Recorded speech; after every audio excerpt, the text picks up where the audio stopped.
నమస్తే. సోమాజిగూడ ప్రెస్ క్లబ్లో నిరుద్యోగులు ప్రెస్ మీట్ పెట్టారు. ఉద్యోగాలకు సంబంధించి ఫేక్ సర్టిఫికెట్లతోటి రెగ్యులరైజ్ జరుగుతుంది అనేది ఒక ఆరోపణ. పూర్తి స్థాయిగా వాళ్ళతోటే మాట్లాడిద్దాం. ఆరోపణ అది వాస్తవం. అసలు ఏంది దాని సబ్జెక్ట్ ఏంది? తెలంగాణలో 2023లో కాంట్రాక్ట్ జూనియర్ లెక్చరర్లని, అట్లాగే డిగ్రీ లెక్చరర్ అని, అట్లాగే పాలిటెక్నిక్ లెక్చరర్ సుమారు 5,500 మందిని నాటి కేసీఆర్ ప్రభుత్వం రెగ్యులరైజ్ చేసింది. దీని మీద నిరుద్యోగులుగా, ఉస్మానియా యూనివర్సిటీ విద్యార్థులుగా, వివిధ విద్యార్థి సంఘాలుగా న్యాయ పోరాటం నిర్వహిస్తూ ఉన్నాం. ప్రత్యక్ష ఆందోళన కూడా చేస్తూ ఉన్నాం. ఎందుకోసం అంటే సుదీర్ఘకాలం తెలంగాణ రాష్ట్ర ఉద్యమాన్ని నడిచిందే నీళ్లు నిధులు నియామకాల కేంద్రంగా. రేపు రాబోయే యువతరానికి మేము లైబ్రరీల చుట్టూ, యూనివర్సిటీల కేంద్రాలలో, నగరాలకు వచ్చి రూమ్ రెంట్లలో, అద్దె భవనాలలో, కోచింగ్ సెంటర్లో ఉంటూ కష్ట నష్టాలు పడుతూ ఈరోజు చదువుకుంటా ఉంటే కాంట్రాక్ట్ లెక్చరర్ల పేరుతోని, వాళ్ళ సర్వీస్ సేవల పేరుతోని రెగ్యులరైజ్ చేయడం అనేది అన్యాయము.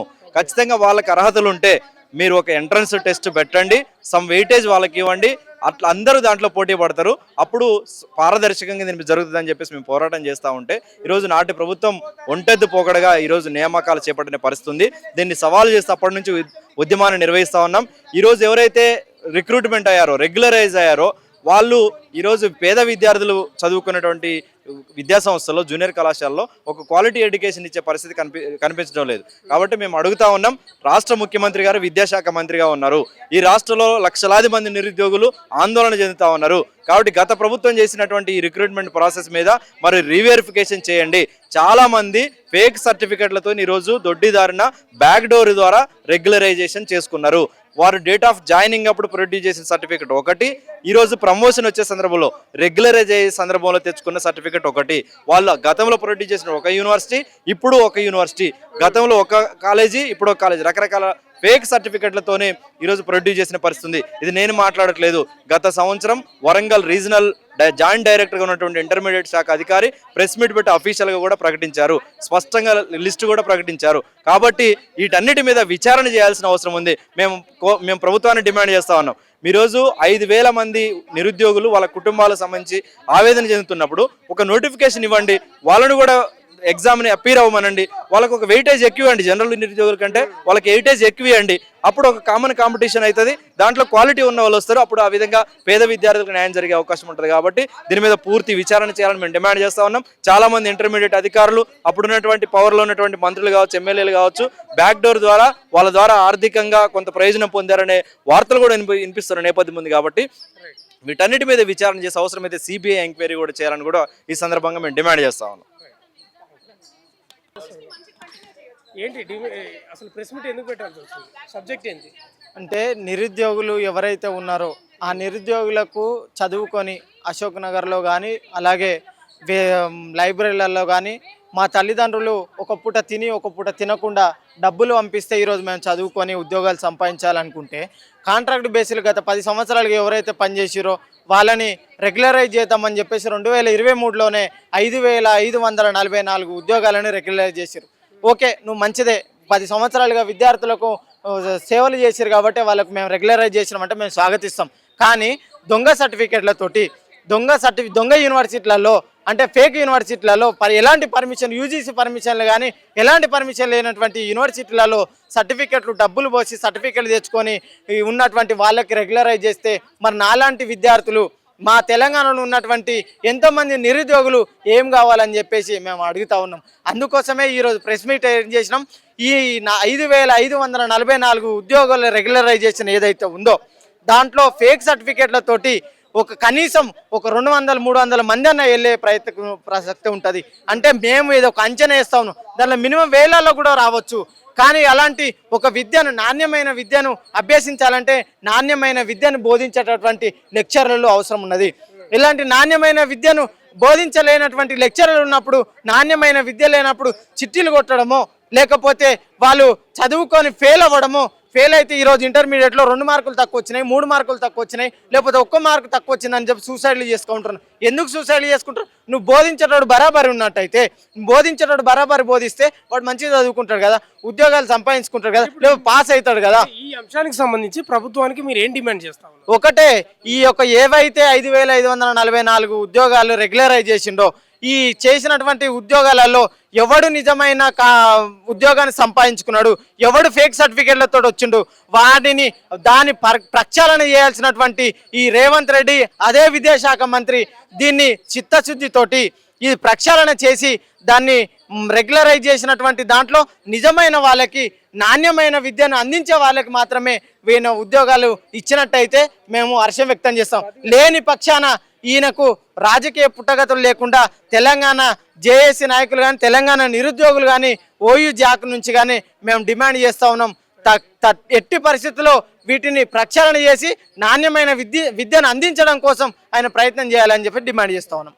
విడిఎస్యు నాయకురాలు స్వాతి గారు కూడా ఉన్నారు. ఏంటండి మీ ప్రధాన డిమాండ్ ఏంటి? 2023లో ఏవైతే 5000+ కాంట్రాక్ట్ పోస్టులని రెగ్యులరైజ్ చేశారో అందులో ఇన్వాలిడ్ సర్టిఫికేట్స్, ఫ్రాడ్ సర్టిఫికేట్స్ చాలా మంది కొనసాగుతున్నట్లుగా ఆరోపణలు ఉన్నాయి. కోర్టు మెట్లు కూడా ఎక్కడం జరిగింది చాలా మంది. దాన్ని ఇన్వెస్టిగేట్ చేయకుండా ఆ సర్టిఫికేట్స్ని మళ్ళీ రీవెరిఫై చేయకుండా వాళ్ళని యథావిధిగా కొనసాగించడాన్ని మేము వ్యతిరేకిస్తున్నాం. అండ్ వన్ మోర్ థింగ్, ఇప్పుడు గవర్నమెంట్ ఇంకో ఫర్దర్ ప్రాసెస్కి వెళ్తుంది. వాళ్ళని సీనియారిటీ ఇవ్వడము, నెక్స్ట్ తర్వాత ఎగ్జామ్ రాసి రిక్రూట్ అయినటువంటి జేఎల్స్ని కావచ్చు, మిగతా పాలిటెక్నిక్ లెక్చరర్స్ని కావచ్చు, వాళ్ళని జూనియర్స్గా కన్సిడర్ చేయడం, ఈ ప్రాసెస్ అనేది జరగబోతుంది. సో మేము అసలు వాళ్ళని ఫ్రాడ్గా వచ్చారు, ఇన్వాలిడ్ సర్టిఫికెట్స్తో వాళ్ళు వచ్చారని ఒకవైపు మేము ఆరోపణలు చేస్తుంటే మీరు దాన్ని పట్టించుకోకుండా, కన్సిడర్ చేయకుండా, ఈ సీరియస్ అలిగేషన్స్ని మీరు కన్సిడర్ చేయకుండా ఫర్దర్ ప్రాసెస్లోకి వెళ్ళడం అంటే దాని ఉద్దేశం ఏంటి అని మేము అడుగుతున్నాం. వాళ్ళని కంటిన్యూ చేయడం ఎందుకు కంటిన్యూ చేయొద్దు, వాళ్ళని ఎందుకు అన్యాయంగా రిక్రూట్ చేశారో మేము చెప్తున్నాం. ఈరోజు వాళ్ళని అన్యాయంగా వ్యాలిడ్ క్వాలిఫైడ్ టీచర్స్ కాకపోయినా కానీ లెక్చరర్స్గా వాళ్ళని కొనసాగించడం అంటే ఈరోజు పాలిటెక్నిక్ చదువుతున్నటువంటి విద్యార్థులు, ఇంటర్మీడియట్ చదువుతున్నటువంటి విద్యార్థులు వాళ్ళు హయ్యర్ ఎడ్యుకేషన్కి ఫౌండేషన్. అలాంటి కోర్స్ని వాళ్ళు ఎక్వైర్ చేస్తున్న సమయంలో అసలు క్వాలిఫైడ్ అంటే వాడికి చదువే రాని వాడు బోధించడానికి ఉంటే వాళ్ళకి ఏం నాణ్యమైన విద్య అందుతుందని మేము క్వశ్చన్ చేస్తున్నాం. ఎందుకు జరుగుతుంది ఇట్లా మరి? ఈ రెగ్యులరైజ్ చేయడం ఎందుకు అసలు? ఎందుకంటే ఒక ఎగ్జామ్ పెడితే ఆ నాణ్యత అనేది తెలుస్తుంది, అతని యొక్క టాలెంట్ అనేది బయటపడుతుంది. ఇట్లా చేయడం వల్ల ప్రమాదమే కదా మరి? డెఫినెట్గా ప్రమాదమే. అయితే ఆ రెగ్యులరైజ్ చేసే పద్ధతి లీగల్గా ఏవైతే ఉంటాయో వాటిని ఫాలో అవుతూ చేయాలి. ఈరోజు మేము ఒకటి అడుగుతున్నాం. మా ఉస్మానియా యూనివర్సిటీలో ఏళ్ల తరబడి వంటలు వండుతున్నటువంటి కార్మికులు ఉన్నారు. వాళ్ళని ఎందుకండి రెగ్యులరైజ్ చేయరు? మరి 10 ఏళ్ల తరబడి వంట వండుతున్న వాళ్ళు ఇంకా నాణ్యంగా ఉండగలుగుతారు, వాళ్ళని రెగ్యులరైజ్ చేయరు. మీరు ఈ చదువురాని దద్దమ్మలు, ఈ లేని యూనివర్సిటీలో చదువుకున్నామని సర్టిఫికేట్స్ తీసుకొచ్చిన ఫేక్ కొడుకులకి మీరు ఎట్లా కంటిన్యూ చేస్తారని మేము అడుగుతున్నాం. మీ చిత్తశుద్ధి చూపించండి రెగ్యులరైజేషన్ పైన.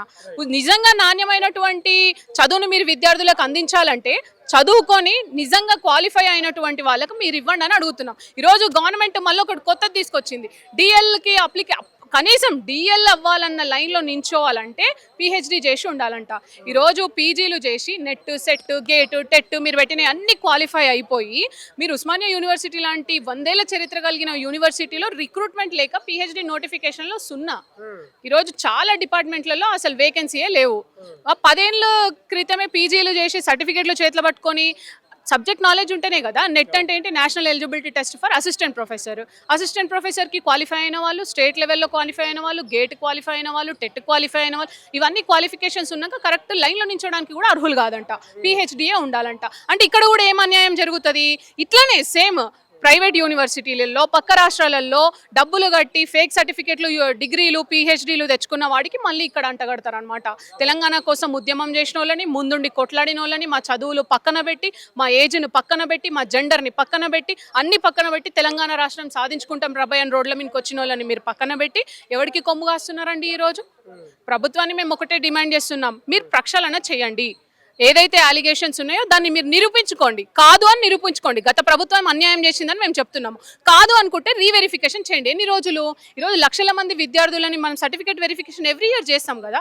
పీజీ ఎంట్రన్స్కి చేస్తాం, లా సెట్కి, అన్నిటికీ చేస్తాం. ఎంతసేపు సర్టిఫికేట్స్ వెరిఫై చేయడానికి? కాబట్టి 5000 మందిది రీవెరిఫై చేయండి మీరు. అండ్ వన్ మోర్ థింగ్, ఆ సర్టిఫికేట్స్ అన్ని పబ్లిక్ డిస్క్లోజ్ చేయాలి. మీరు ట్రాన్స్పరెన్సీ మెయింటైన్ చేయాలి. పబ్లిక్ ముందు పెట్టండి మీరు సర్టిఫికేట్స్.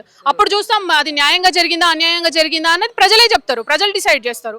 కాబట్టి అన్యాయం జరగలేదు, న్యాయంగా చేసినాం అనుకుంటే మరొకసారి రీవెరిఫై చేయాలి, దాన్ని ప్రజల్లో పెట్టాలి.